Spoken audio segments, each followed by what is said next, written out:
नमस्कार, सिटी न्यूजच्या रात्री 10च्या बुलेटिन मध्ये प्रेक्षकांचं मनपूर्वक स्वागत। शादी और ब्याह की शुरुआत आराधना साड़ी के साथ। Aradhana wholesale shopping mall L2 बीझलँड complex, Nandgaon Peth, Amravati, Jawahar road, Amravati. Break नंतर बघूया सविस्तर बातम्या।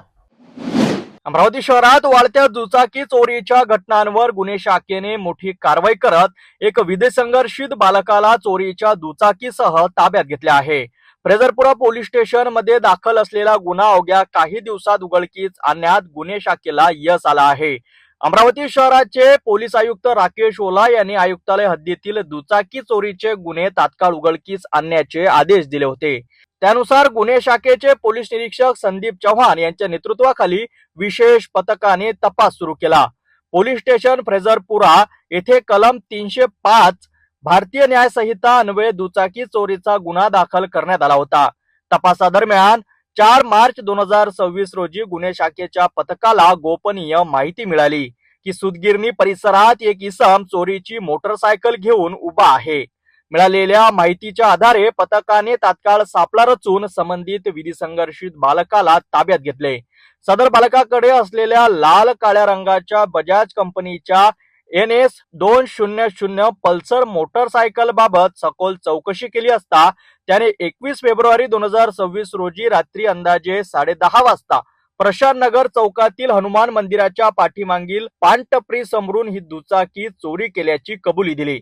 पोलिसांनी त्यांच्या ताब्यातून अंदाजे 1,40,000 रुपये किमतीचे बजाज कंपनीची पल्सर मोटरसायकल जप्त केली। सदर गुन्हा उघडकीस आणून पुढील कायदेशीर कारवाईसाठी विधीसंघर्षित बालकाला फ्रेझरपुरा पोलिसांच्या ताब्यात देण्यात आले आहे।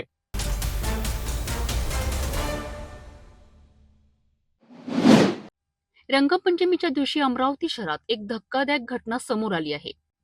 मिळालेल्या माहितीनुसार घराजवळ टवाळखोरी करत असलेल्या काही युवकांना संबंधित महिलेकडून जाब विचारण्यात आला। याचा राग मनात धरून काही युवकांनी संबंधितांच्या घरावर अचानक दगडफेक करत हल्ला चढवलाय। या हल्ल्यात पंकज पाटील, मनोज पाटील, सविता पाटील, यश पाटील आणि सुमित चव्हाण हे 5 जण गंभीर जखमी झाले आहेत। जखमींना तात्काळ रुग्णालयात दाखल करण्यात आले असून त्यांच्यावर उपचार सुरू असल्याची माहिती आहे। घटनेची माहिती मिळताच फ्रेझरपुरा पोलीस तात्काळ घटनास्थळी दाखल झालेत। पोलिसांनी परिस्थिती नियंत्रणात आणत परिसरात कडेकोट बंदोबस्त ठेवला आहे। काही काळाकरिता परिसरात तणावाचे वातावरण निर्माण झाले होते। सध्या या संपूर्ण घटनेचा तपास फ्रेझरपुरा पोलीस करीत असून आरोपींचा शोध सुरू आहे। या घटनेमुळे नागरिकांमध्ये भीतीचे वातावरण पसरले आहे।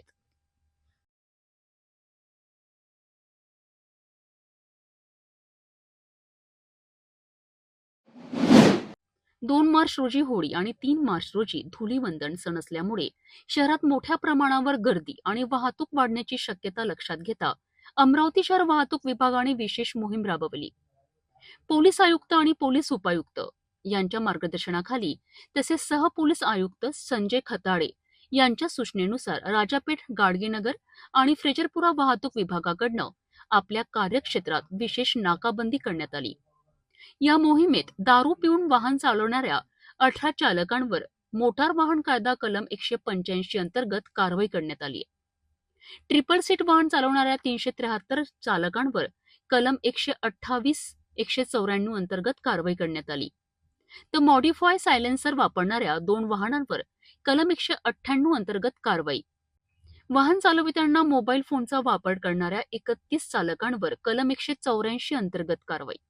विरुद्ध दिशेने वाहन चालवणाऱ्या 23 चालकांवर कलम 119, 177 अंतर्गत कारवाई।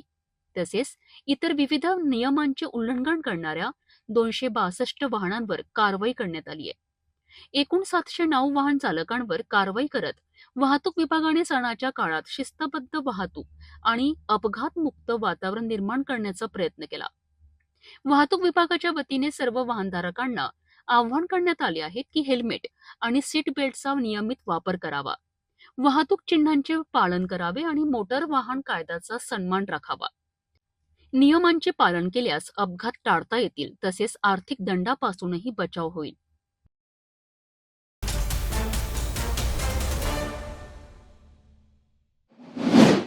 अमरावती महानगरपालिकेच्या आमसभेत शहरातील वाढत्या अस्वच्छतेच्या मुद्द्यावर सर्व नगरसेवकांनी तीव्र नाराजी व्यक्त केली आहे.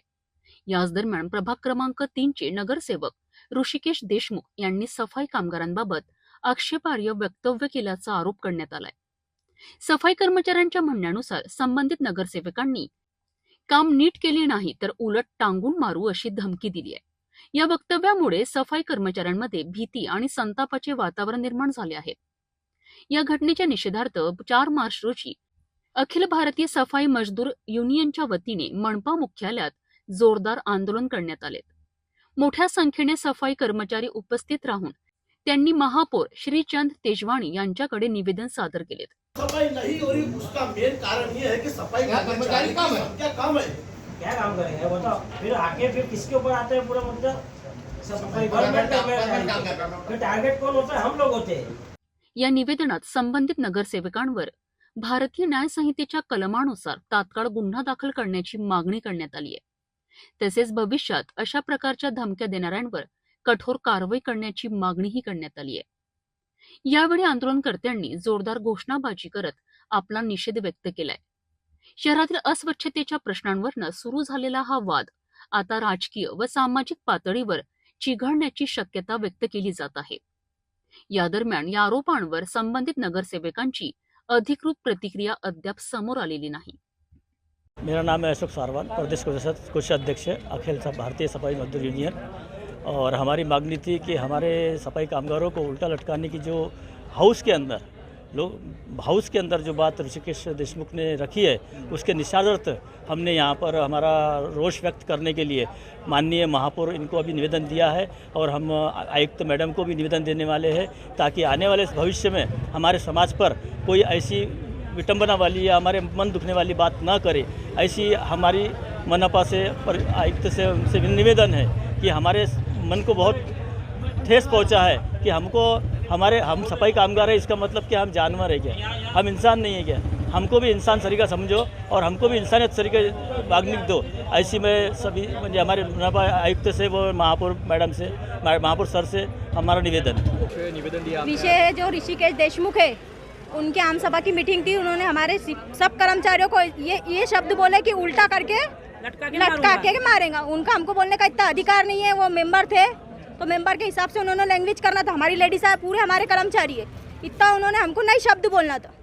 हमारी समाज का, हमारे कर्मचारियों का अपमान करे। जो ठेका दिया है नहीं, हम परमानेंट लोग हैं, परमानेंट है। महानगर पालिका के लिए हम सुबह 6 बजे से उठ के जाते सफाई करने को पालिका के अंदर। हमारी मांग ये है कि वो क्या नाम है उनका, ऋषि देशमुख है, वो आने को होना और हमसे माफी मांगने को होना।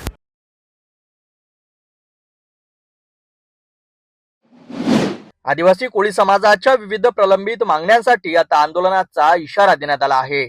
आद्य क्रांतिकारक राघोजी भांगरे प्रणित आदिवासी कोळी महासंघाच्या वतीने शासनाने लक्ष वेधण्यासाठी अमरावतीतून निवेदन सादर करण्यात आले आहेत. मुंबईच्या आझाद मैदानावर सुरू असलेल्या आंदोलनाच्या पार्श्वभूमीवर शासनाने तातडीने निर्णय घ्यावा अशी मागणी करण्यात आली आहे. आद्य क्रांतिकारक राघोजी भांगरे यांच्या प्रेरणेतून कार्यरत असलेल्या आदिवासी कोळी महासंघाने समाजाच्या विविध प्रश्नांवर शासनाकडे ठोस भूमिका मांडली आहे. अमरावती येथील विभागीय आयुक्त तसेच जिल्हाधिकारी यांच्या मार्फत हे निवेदन शासनाकडे पाठविण्यात आले आहेत. निवेदनात महाराष्ट्र शासनाच्या महसूल व वन विभागाच्या पत्र क्रमांक 65291111 पत्र क्रमांक तसेच संदर्भीय सूचना क्रमांक 2285/2026 चा उल्लेख करण्यात आला आहे. घटनेच्या म्हणण्यानुसार आदिवासी कोळी समाजाच्या हक्कांबाबत शासनाला चुकीची किंवा विसंगत माहिती जाऊ नये यासाठी अधिकृत कागदपत्राच्या आधारे वस्तुस्थिती स्पष्ट करण्यात आली आहे. या दरम्यान 23 फेब्रुवारी 2026 पासून मुंबई येथील आझाद मैदानावर सुरू असलेल्या आंदोलनाचा उल्लेखही निवेदनात करण्यात आला आहे. समाजातील युवक युवतींच्या शैक्षणिक, सामाजिक आणि आर्थिक उन्नतीसाठी विविध शासकीय योजनांचा योग्य लाभ मिळावा अशी प्रमुख मागणी करण्यात आली आहे. तसेच समाजाच्या प्रलंबित प्रश्नावर सकारात्मक निर्णय घेऊन न्याय द्यावा असा ठाम आग्रह महासंघाने व्यक्त केला आहे. संघटनेचे प्रतिनिधी उमेश ढोणे यांनी संबंधित अधिकाऱ्यांना निवेदन सादर केले. शासन स्तरावर या मागण्यांचा गांभीर्याने विचार करून लवकरात लवकर तोडगा काढावा अशी अपेक्षा त्यांनी व्यक्त केली आहे. या निवेदनाच्या प्रती मुख्यमंत्री, महाराष्ट्र शासन, मुंबई तसेच संबंधित विभागाचे प्रधान सचिव यांनाही पाठविण्यात आले आहेत. आता शासन या आंदोलनाची दखल घेऊन काय भूमिका घेतं याकडे समाजाचं लक्ष लागलं आहे. या राज्यात कोळी महादेव समाजाला जमातीला आमच्या सवलती मिळण्यात याव्या या संबंधाने सर्व महाराष्ट्रातले नेते एकत्र येऊन काम करत आहेत. त्याच अनुषंगाने सुरवसे साहेब हे उपोषणाला बसले. 23 तारखेला त्यांनी मोर्चा काढला आणि शासनाला निवेदन दिलं. त्यामध्ये त्या अनुषंगानं आमदार रवी राणा साहेबांनी सुद्धा लक्षवेधी मांडली. लक्षवेधी क्रमांक आहे 2285 आणि त्या अनुषंगाने इतरही सन्माननीय आमदार महोदयांनी तारांकित प्रश्न टाकला. त्या तारांकित प्रश्नाचा क्रमांक आहे 62-29-111.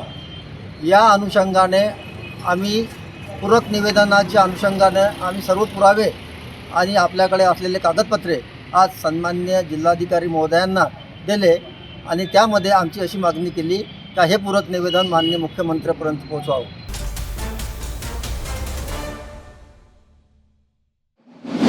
रंगपंचमीच्या उत्साहात शहरावर दुःखाची सावली पसरवणारी अत्यंत हृदयद्रावक घटना अमरावती शहरात घडली आहे. होळीनिमित्त आंघोळीसाठी गेलेल्या 2 तरुणाचा माळेगाव तलावात बुडून दुर्दैवी मृत्यू झालाय. या घटनेमुळे बडनेरा परिसरात शोककळा पसरली आहे. 3 मार्च रोजी बडनेरा पोलीस स्टेशन हद्दीत 8 मित्र होळीचा आनंद साजरा केल्यानंतर आंघोळीसाठी माळेगाव तलावात गेले होते. त्यापैकी 2 युवक खोल पाण्यात उतरले. पाण्याचा अचूक अंदाज न आल्यामुळे ते दोघेही पाण्यात बुडाले. सोबत असलेल्या मित्रांनी तातडीने आरडाओरडा करून मदतीचा प्रयत्न केला, मात्र तोपर्यंत खूप उशीर झाला होता. या दुर्घटनेत मृत्यू पावलेले युवक अनुज नितीन खळकर वय 20 वर्ष, कार्तिक प्रदीपराव राऊत वय 19 वर्ष, दोघेही मुदलियार नगर फैजरपुरा अमरावती येथील रहिवासी होते. घटनेची माहिती मिळताच बडनेरा पोलीस स्टेशन येथील पथक तात्काळ घटनास्थळी दाखल झाले. स्थानिकांच्या मदतीने 2ही मृतदेह बाहेर काढण्यात आले. त्यानंतर शवविच्छेदनासाठी मृतदेह इरविन हॉस्पिटल येथे पाठविण्यात आले आहेत. या प्रकरणी अकस्मात मृत्यूची नोंद करण्यात आली असून पुढील तपास सुरू आहे. रंगपंचमीच्या दिवशी घडलेल्या या घटनेमुळे संपूर्ण परिसरात हळहळ व्यक्त होत आहे. नागरिकांनी तलाव नदी परिसरात जाताना विशेष खबरदारी घ्यावी असे आवाहन पोलिसांकडून करण्यात आले आहे.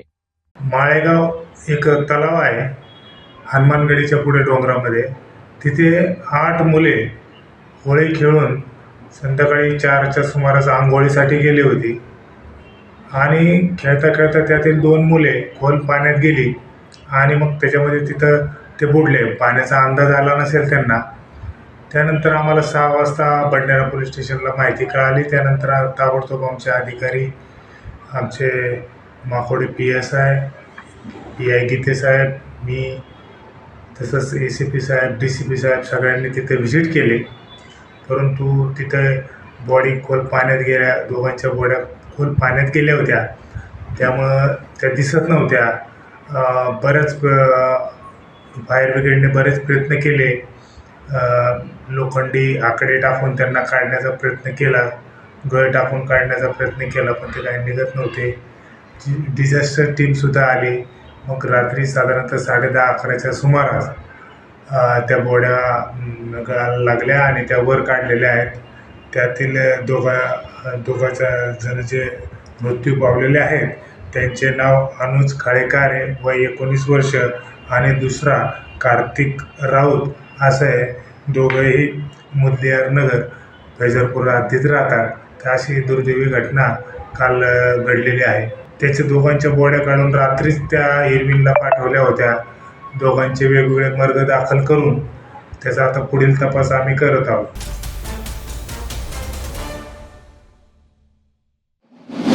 नागपूर शहरात पुन्हा एकदा वाहन चोरीच्या गुन्ह्याचा मोठा पर्दाफाश करण्यात पारडी पोलिसांना यश आलं आहे. तब्बल 50 लाख रुपयांचा मुद्देमाल जप्त करत आरोपीला अटक करण्यात आली आहे. ही कारवाई पोलीस आयुक्तांच्या मार्गदर्शनाखाली पार पडण्यात आली.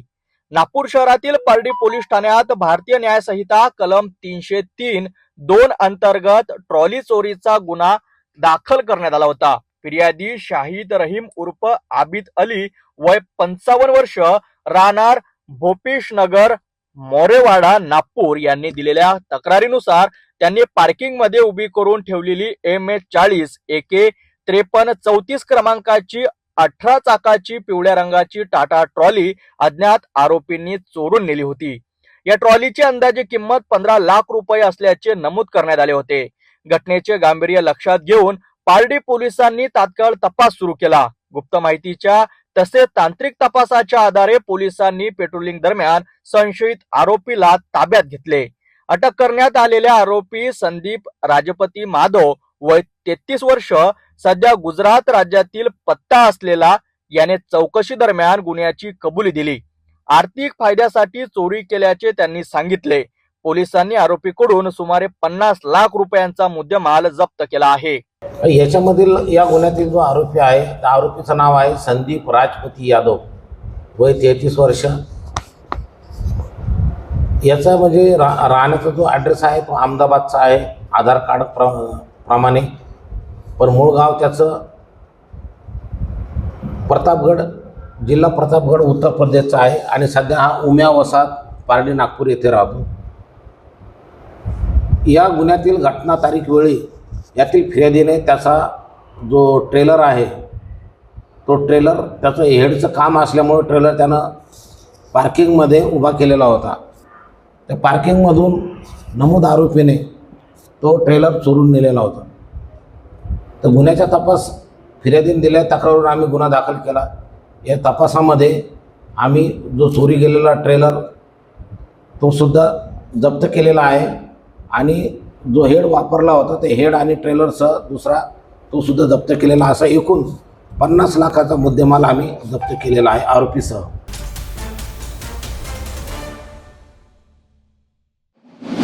नागपूर जबलपूर राष्ट्रीय महामार्गावर देवलापार पोलिसांनी मोठी कारवाई करत अवैधरित्या अग्निशस्त्र बाळगणाऱ्या 4 आरोपींना अटक केली आहे। या कार्यवाहीत तब्बल 12,31,000 रुपयांचा मुद्देमाल जप्त करण्यात आलाय। 4 मार्च 2026 रोजी देवलापार पोलीस ठाणे यांना गोपनीय माहिती मिळाली की मध्य प्रदेशकडून नागपूरकडे येणाऱ्या MP-28 CB 3008 क्रमांकाच्या क्रेटा वाहनातून काही इसम देशी बनावटीचे शस्त्र घेऊन येत आहेत। माहितीची खात्री होताच पोलिसांनी नागपूर जबलपूर राष्ट्रीय महामार्ग क्रमांक 44 वर शिवनी ते नागपूर दरम्यान नाकाबंदी केली। संशयित वाहन दिसताच पोलिसांनी तात्काळ ते थांबवून झडती घेतली। झडती दरम्यान वाहन चालक जमाल अहमद जावेद इक्बाल वय वर्ष 26 राहणार नागपूर याला कमरेला देशी बनावटीचे पिस्टल ब्राउझर आढळले। पिस्टलच्या मॅगझिन मध्ये 2 जिवंत काडतुसे सापडली। पोलिसांनी शस्त्रांचा परवाना विचारला असता कोणताही वैध परवाना नसल्याचे स्पष्ट झाले। या कार्यवाहीत दानिश अब्दुल गफूर अफिदी, शहबाज महमूद आलम आणि रियाज महफूज खान सर्व राहणार जबलपूर यांनाही अटक करण्यात आली।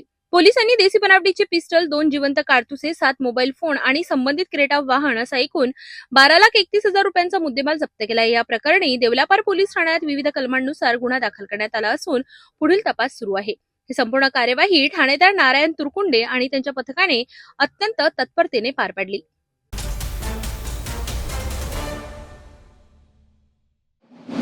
नागपूर शहरात एक धक्कादायक घटना उघडकीस आली। अल्पवयीन मुलीचे अपहरण करून तिच्यावर अत्याचार करणाऱ्या आरोपीला तहसील पोलिसांनी अटक केली आहे।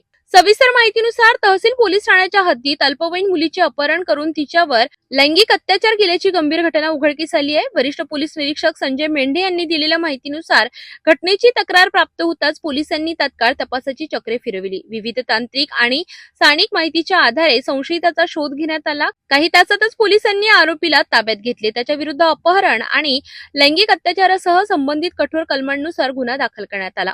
पीडित मुलीची वैद्यकीय तपासणी करण्यात आली असून पुढील तपास सुरू आहे। आरोपीला न्यायालयात हजर करण्यात येणार असून पोलीस कोठडीची मागणी केली जाणार आहे। या प्रकरणात पोलिसांकडून पुरावे संकलनाचे काम सुरू असून अधिक तपास सुरू असल्याची माहिती वरिष्ठ पोलीस निरीक्षक संजय मेंढे यांनी दिली।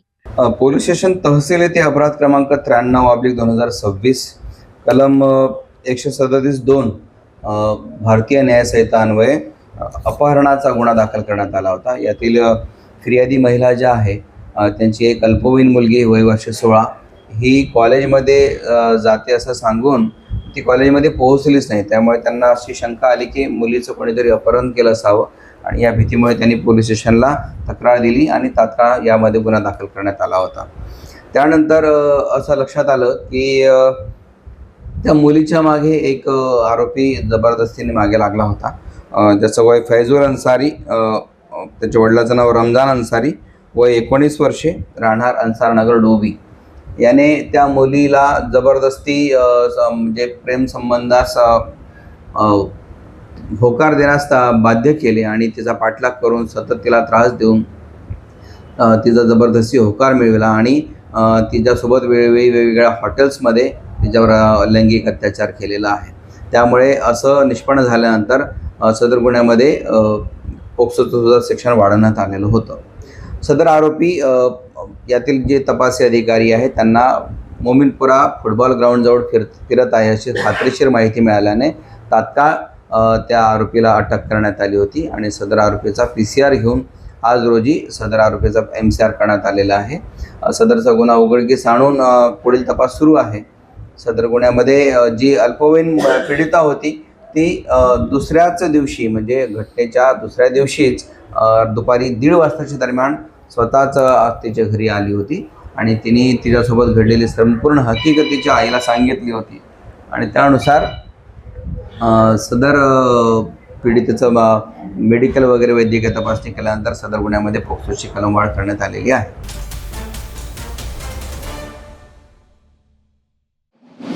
रंगपंचमीच्या उत्साहात संपूर्ण देश रंगून गेलेला असताना कोराडी परिसरातून एक अत्यंत धक्कादायक आणि संतापजनक घटना समोर आली आहे.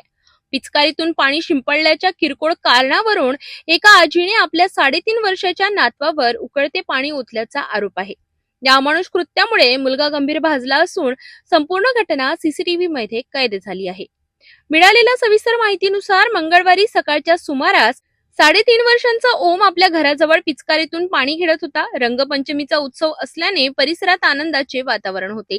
खेळताना ओमने चुकून त्याची आजी सिंधू ठाकरे यांच्यावर पिचकारीतून पाणी शिंपडले. या क्षुल्लक कारणावरून आजी संतापली.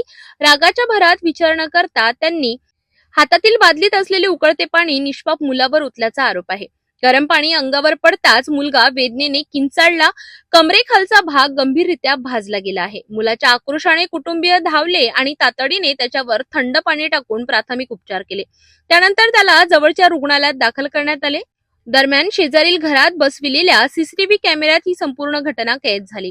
हा व्हिडिओ सोशल मीडियावर व्हायरल झाल्यानंतर परिसरात संतापाची लाट उसळली. स्थानिक नागरिक आणि नेटिझन्स आरोपी महिलेवर कठोर कायदेशीर कारवाई करण्याची मागणी करीत आहेत. पोलिसांनी घटनेची दखल घेत तपास सुरू केल्याची माहिती मिळते आहे. रंगपंचमीसारख्या आनंदाच्या सणाला अशा प्रकारे काळीछाया पडणे अत्यंत दुर्दैवी आहे. एका निष्पाप बालकावर झालेल्या या अमानुष कृत्यामुळे समाज मन हादरले. दोषींवर कठोर कारवाई होणार का याकडे आता सर्वांचे लक्ष लागले आहे.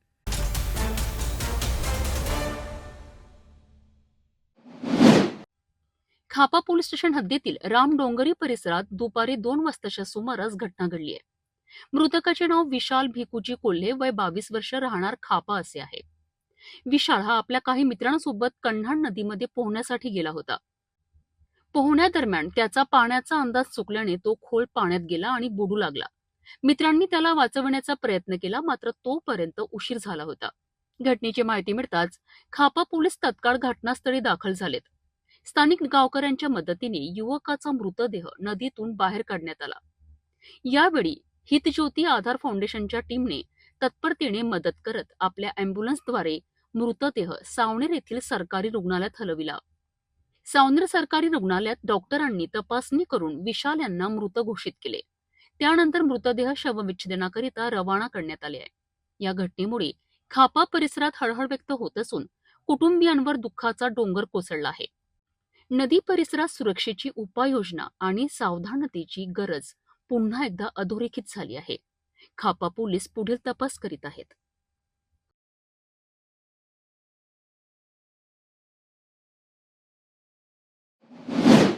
वाठोडा पोलीस ठाणे हद्दीत नियमित पेट्रोलिंग सुरू असताना पोलिसांच्या निदर्शनास आलेत की एक तरुण मोटरसायकलवर भरधाव वेगाने रस्त्यावर स्टंटबाजी करीत होता. संबंधित तरुण सार्वजनिक रस्त्यावर जीव धोक्यात घालून तसेच इतर वाहन चालकांच्या सुरक्षितेशी खेळ करत रॅश ड्रायव्हिंग करत असल्याचे आढळून आलेत. पोलिसांनी तात्काळ त्याचा पाठलाग सुरू केला. काही अंतरावर जाऊन संबंधित इसमाला पकडण्यात यश आलेत. चौकशी अंती त्यांचे नाव सूरज सिंग विक्रम सिंग, वय 20 वर्ष, लाल गोडाऊन जरीपटका असे असल्याचे सांगितलेत. या कारवाईनंतर संबंधित तरुणास पुढील कायदेशीर कारवाईकरिता पारडी ट्रॅफिक विभाग यांच्या ताब्यात देण्यात आले आहे. ही कारवाई स्वामीनारायण मंदिर परिसरात लावण्यात आलेल्या नाकाबंदी दरम्यान पूर्ण करण्यात आली. पोलिसांकडून शहरातील नागरिकांना स्पष्ट इशारा देण्यात आला आहे की सार्वजनिक रस्त्यांवर स्टंटबाजी, रॅश ड्रायव्हिंग आणि इतरांना धोका निर्माण करणाऱ्या प्रकारांना अजिबात सहन केले जाणार नाही. अशा प्रकारांवर कडक कायदेशीर कारवाई केली जाईल.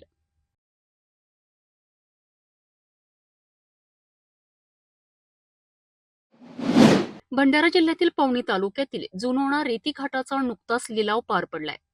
शासनाने ठरवून दिलेल्या मर्यादेतूनच रेती उपसा करण्याची अट असतानाही प्रत्यक्षात घाटाच्या हद्दीबाहेर मोठ्या प्रमाणात अवैधरित्या रेती उपसा सुरू असल्याचा आरोप ग्रामस्थांनी केला आहे. स्थानिक नागरिकांनी सांगितले आहे की जेसीबी आणि डंपरच्या सहाय्याने दिवस रात्र रेती काढली जात आहे. यामुळे नदीपात्राचे मोठे नुकसान होत असून पर्यावरणीय संतुलन धोक्यात येत आहे. या संदर्भात तक्रार करण्यासाठी ग्रामस्थ तहसील कार्यालयात गेले असता तहसीलदारांनी हा विषय माझ्या अधिकारात नाही असे सांगत जबाबदारी झटकली आहे असा आरोप करण्यात आलाय. माझे पूर्ण नाव हरिहर विठ्ठल इटाणकर, मी जुनोण्याचा रहिवासी आहे.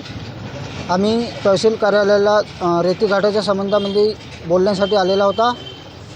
जुनोण्यावरून 2 ब्रास रॉयल्टी आणि फुल ट्रक भरून देतात. वैद्य आहे म्हणून आम्ही तहसीलदार साहेबाकडे आलेलो होतो. तर ते म्हणतात का आम्ही पथक नेमला, पण पथक आम्ही बघितलंच नाही 15 दिवस झाला आमच्या गावामध्ये.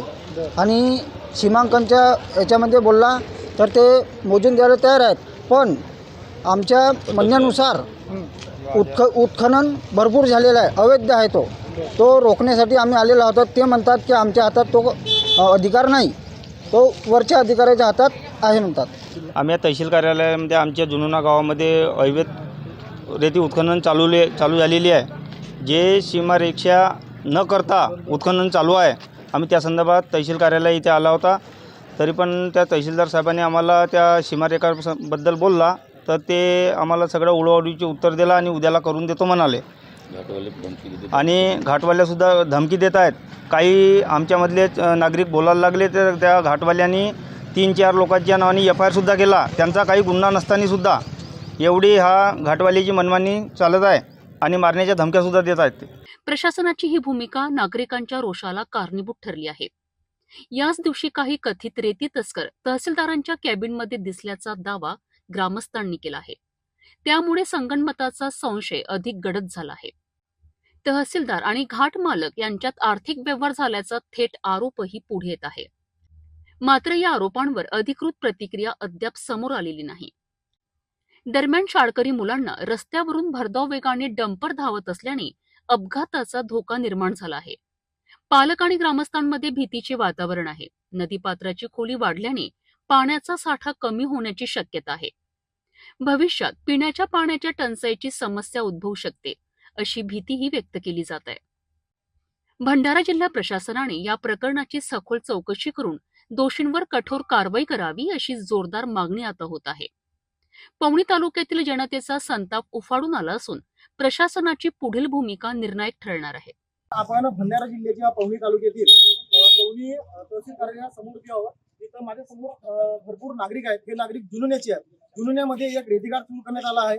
तो रेतीघाट सुरू करण्यात आला असला तरी त्याची तो रॉयल्टी प्रमाणे सुरू आहे. मात्र विषय असा आहे की त्या ठिकाणचे जे येणारे जाणारे जे काही वाहन आहे हे सुसट वाऱ्याने वागतात. त्याची कुठलीही मोजणी करण्यात नाही आहे ना कुठली अधिकृत उपाययोजना करण्यात आली आहे. या संदर्भात हे नागरिक तहसीलदारांकडे बातचीत करण्यासाठी आले होते. मात्र तहसीलदार हा डायरेक्ट त्यांच्या खुर्चीवरून तो उठून चालला गेलेला आहे. त्याच्यामुळे असा संशय होत आहे की यांचे कुठेतरी संबंधित रेतीघाट चालक आणि संबंधित जे काही लोक आहेत त्यांच्यासोबत यांनी हात तर ओले केले नाही ना असा प्रश्न या ठिकाणी उपस्थित होत आहे. आम्ही स्वतः जेव्हा तहसीलदारांशी बोलणं केले असता तहसीलदारांनी आमच्या कुठल्याही प्रश्नांचा व्यवस्थित उत्तर दिलेलं नाही. तर एका मोठ्या अधिकाऱ्याचे फोन असल्याचे सांगत ते खुर्चीवरून थेट बाहेर चालले गेलेले आहे. आता विषय असा आहे की अशा प्रकारे जर हे अधिकारी जर अशा चुकीच्या पद्धतीने एखाद्या चुकीच्या व्यक्तीची जर साथ देत असतील तर सामान्य नागरिकांना कुठं जायचं असा प्रश्न ह्या नागरिकांनी केला आहे. सिटी न्यूज साठी मी साहिल रामटेके, पवनी, भंडारा.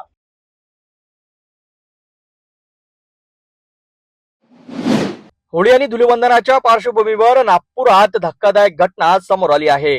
नाकाबंदी दरम्यान वाहतूक पोलिसाला भरधाव दुचाकीने धडक देत जीवे ठार मारण्याचा प्रयत्न केल्याची धक्कादायक घटना लकडगंज परिसरात घडली. या प्रकरणी 2 आरोपींना अटक करण्यात आली आहे. दिनांक 3 मार्च 2026 रोजी नागपूर शहरातील लकडगंज पोलीस ठाण्याच्या हद्दीत चंद्रशेखर आझाद चौक येथे होळी व धुलीवंदन सणानिमित्त नाकाबंदी सुरू होती. वाहतूक शाखा लकडगंज येथील पोलीस उपनिरीक्षक प्रदीप श्रीराव आपल्या पथकासह तैनात होते. त्याच्यासोबत संजय गीते, अनिल गहलोत आणि 2 महिला पोलीस कर्मचारी उपस्थित होते. या दरम्यान MH 49 P 3959 क्रमांकाची हिरो मायट्रो दुचाकी डबल सीट वरून भरधाव आणि बेकदरपणे येताना दिसली. पोलिसांनी तपासासाठी थांबविण्याचा इशारा केला असता चालकाने वाहन न थांबवता थेट नाकाबंदीवर धडक दिली. या घटनेत संजय गीते गंभीर जखमी झाले. त्यांच्या हात, पाय आणि डोक्याला मार लागला असून त्यांना तात्काळ न्यू इरा हॉस्पिटलमध्ये दाखल करण्यात आले.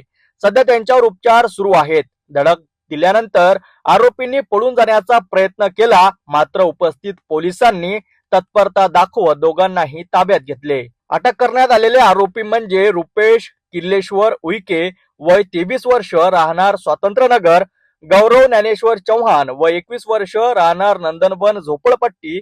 पोलिसांच्या माहितीनुसार आरोपींनी धडक दिल्यास पोलिसांचा मृत्यू होऊ शकतो याची जाणीव असतानाही त्यांनी संगमताने जीवे ठार मारण्याचा उद्देशाने ही कृती केली. या प्रकरणी लकडगंज पोलीस ठाण्यात भारतीय न्याय संहिता कलम 109 तसेच मोटार वाहन कायदा कलम 184 अन्वये गुन्हा दाखल करण्यात आला असून आरोपींना अटक करण्यात आली आहे. पुढील तपास पोलीस उपनिरीक्षक सागर शिंदे करीत आहेत.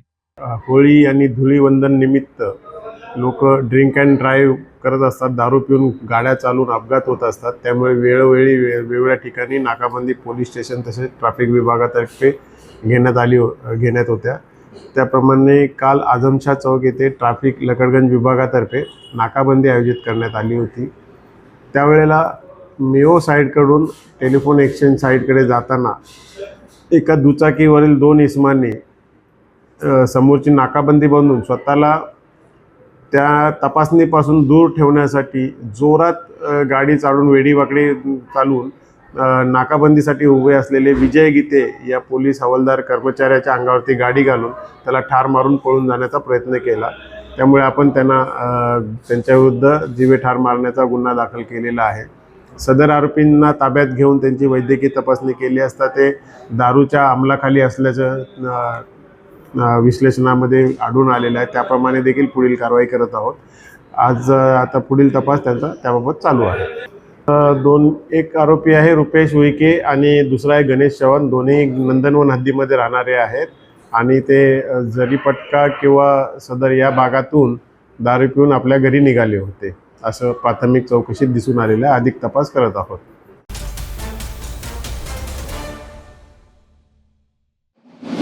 भंडारा जिल्ह्यातील लाखांदूर तालुक्यातील ग्राम चिचोली येथील एक अत्यंत धक्कादायक आणि संवेदनशील घटना समोर आली आहे. 17 वर्षीय अल्पवयीन मुलीने विषप्राशन केल्याची घटना घडली असून उपचारादरम्यान तिचा मृत्यू झाला. या प्रकरणात पोलिसांवर चौकशी दरम्यान मानसिक दबाव टाकल्याचा आणि मारहाण केल्याचा गंभीर आरोप कुटुंबियांनी केला आहे. पप्पाने लाय आणलं खात होती. बरं. तर ते तो म्हणे चोरीचा आरोप आणलं मा बहिणीवर. बरं. त्यानंतर मग पोलीस ठाण्यात नेला तिले लाखांदूरच्या. बरं. नंतर तिला मारला मग. अच्छा. कोणी? पोलीसवाल्याने. बरं. त्याच्यानंतर घरी आले. अच्छा. मारहाण केली तर तिच्या अंगावर काही असे म्हणजे जखमा वगैरे होते का? हो. बरं. त्याच्यानंतर मग तिकडे बसली होती तर दवाई खाल्लं. मग सविस्तर माहितीनुसार भंडारा जिल्ह्यातील लाखांदूर तालुक्यातील ग्राम चिचोली येथील ही धक्कादायक घटना घडली. मृत मुलगी फक्त 17 वर्षांची अल्पवयीन मुलगी आहे. प्राप्त माहितीनुसार गावातील एका किराणा व्यावसायिकाने संबंधित मुलीवर तब्बल 25,000 रुपयांची चोरी केल्याचा आरोप करत लाखांदूर पोलीस ठाण्यात तक्रार दाखल केली होती. त्यानंतर पोलिसांनी मुलीला चौकशीसाठी ताब्यात घेतल्याची माहिती समोर येते. चौकशी दरम्यान तिने चोरीची कबुली दिल्याचा दावा केला जात असला तरी कुटुंबियांचा आरोप आहे की तिच्यावर मानसिक दबाव टाकण्यात आला आणि मारहाण करण्यात आली. माझ्या नातनीले मारमोंदाड केला बाबा. कोणी? पोलिसांनी? पोलिसांनी फुटून गेलती बाबा. बरं. मग घरी आली. किती वाजता आली? घरी आली 5 वाजता सायंकाळी. बापानं आणलं तिले. बाजार गिरा सोडलं बापाला अंग घाल पाणी दिलं आता तिने का वाटला का नाही मी जीवन काय ठेवू आता अशी म्हणलं ना आपली दवाई आम्ही येथे बसलो न स्वतून बा आता दवाई तिने पेलं. चौकशीनंतर तिला घरी सोडण्यात आले, मात्र काही वेळातच तिने घरात विषप्राशन केल्याचे समोर आले. तिला तातडीने भंडारा जिल्हा सामान्य रुग्णालयात दाखल करण्यात आले, मात्र उपचारादरम्यान तिचा दुर्दैवी मृत्यू झाला. या घटनेनंतर चिचोली गावासह संपूर्ण लाखांदूर तालुक्यात संतापाची लाट उसळली आहे. अल्पवयीन मुलीशी चौकशी करीत असताना कायदेशीर नियमांचे पालन झाले का, मानसिक दबाव टाकला गेला का, मारहाणीचे आरोप कितपत सत्य आहेत, अशा अनेक प्रश्नांची उत्तरे अद्याप अनुत्तरित आहेत. तरीही त्यांच्या माझ्या मुलीच्या वडिलांचा रोष आहे की माझ्या मुलीवरती पोलिसांनी अत्याचार केला आहे, अन्याय केला आहे, म्हणून त्यांनी लेखी तक्रार माननीय SP सरांकडे दिलेली आहे आणि सदरची तक्रार पुनश्च चौकशी करण्याकरता आमच्याकडे देण्यात आली आहे आणि आम्ही चौकशी लवकरात लवकर पूर्ण करून सर्वांना सादर करणार आहोत. कुटुंबियांनी या संपूर्ण प्रकरणाची निष्पक्ष आणि सखोल चौकशी करण्याची मागणी केली आहे. दरम्यान पोलिसांची अधिकृत भूमिका अद्याप स्पष्ट झालेली नाही. या प्रकरणाचा तपास सुरू असून सत्य नेमके काय आहे हे चौकशीनंतरच स्पष्ट होणार आहे. ही घटना अत्यंत संवेदनशील असून अल्पवयीन मुलीच्या मृत्यूमुळे परिसरात तीव्र भावना व्यक्त होत आहेत. सत्य काय आहे हे तपासातून समोर येईलच, मात्र या प्रकरणाचा पारदर्शक आणि निष्पक्ष चौकशी होणे अत्यंत गरजेचे आहे, असे परिसरातून बोलले जाते.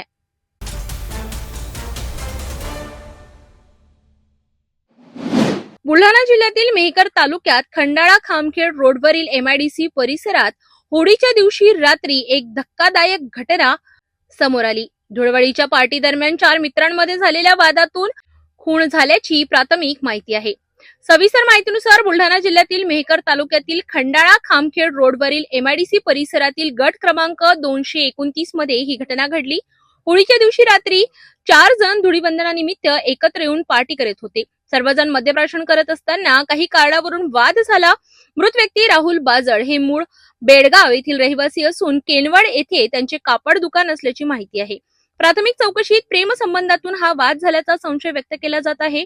राहुल यांच्या मित्राने पोलिसांना दिलेल्या माहितीनुसार पार्टी दरम्यान केनवडकर नावाच्या मित्राने त्याला तू घरी जा, आम्हाला राहुल सोबत काही बोलायचे आहे असे सांगितले.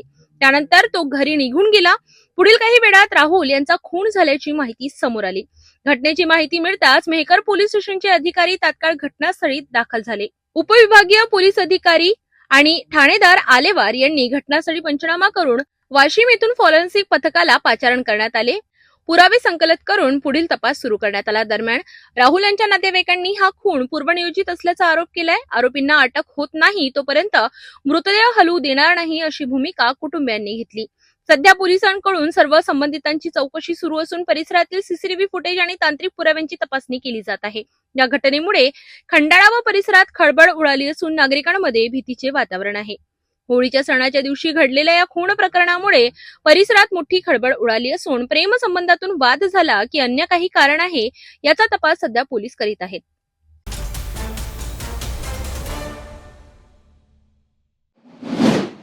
वाशिम जिल्ह्यात यंदा धुळवड उत्साहात आणि आनंदात साजरी करण्यात आली. सकाळपासूनच शहरासह ग्रामीण भागात रंगांची उधळण सुरू झाली होती. लहान मुलांपासून ते ज्येष्ठ नागरिकांपर्यंत सर्वांनी या रंगोत्सवात उत्स्फूर्त सहभाग घेतला. महिला, युवक आणि बच्चे कंपनी मोठ्या संख्येने रस्त्यावर उतरले होते. सर्वत्र गुलाल, पिचकाऱ्या आणि रंगांची उधळण दिसून येत होती. विशेष म्हणजे यंदा अनेकांनी रासायनिक रंगांना नकार देत नैसर्गिक आणि पर्यावरणपूरक रंगांचा वापर केला. त्यामुळे पर्यावरण संवर्धनाचा संदेशही देण्यात आला. धुळवडीचा आनंद द्विगुणित करण्यासाठी ठिकठिकाणी डीजेची व्यवस्था करण्यात आली होती. लोकप्रिय गाण्यांच्या तालावर युवक युवतींसह महिलांनीही ठेका धरत जल्लोष केला. काही ठिकाणी पारंपरिक ढोल ताशांचाही नाद ऐकायला मिळाला. यावेळी नागरिकांनी एकमेकांना रंग लावत बंधुभाव आणि एकतेचा संदेश दिला. कुठेही अनुचित प्रकार घडू नये यासाठी पोलीस प्रशासनाकडून चोख बंदोबस्त ठेवण्यात आला होता. एकूणच वाशिम जिल्ह्यातील यंदाची धुळवड सुरक्षित, आनंदी आणि पर्यावरणपूरक वातावरणात पार पडली.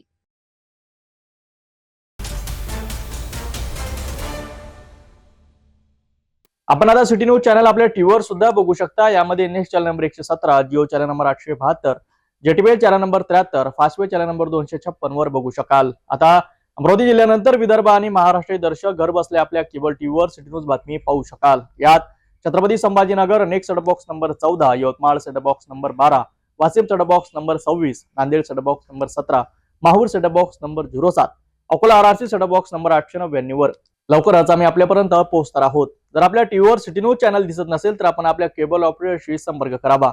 सिटी न्यूज केबलच्या व्यतिरिक्त युट्यूब, फेसबुक, इंस्टाग्राम आणि ट्विटरवर सुद्धा बघू शकता. याकरिता सोशल मीडिया अकाउंट सबस्क्राईब करा, फॉलो करा, लाईक करा. युट्यूब अकाउंट सबस्क्राईब करण्याकरिता सबस्क्राईब बटनला क्लिक करा आणि बेल आयकॉन दाबायला विसरू नका, कारण सर्वात आधी समाचार आपल्यापर्यंत पोहोचणार आहेत. तसेच सिटी न्यूजचे फेसबुक पेज लाईक करा, इंस्टाग्राम आणि ट्विटर हँडल फॉलो करा. आपण व्हॉट्सअपवर सूचना देऊन सुद्धा न्यूज प्राप्त करू शकता. व्हॉट्सअप नंबर खाली स्क्रीनवर येत आहे. ही बातमी तर एवढ्यावरच थांबूया. पुन्हा भेटूया घडामोडी सोबत. नमस्कार. हर खबर पर पैनी नजर, हर मुद्दे पर सटीक वार, यही है सिटी न्यूज की पहचान. जहाँ सच्चाई की आवाज दबाई जाती है वहाँ सिटी न्यूज उठाता है सवाल. हर स्क्रीन पर, हर प्लेटफॉर्म पर हमारी मौजूदगी बोलती है. सिटी न्यूज हमेशा सच के साथ.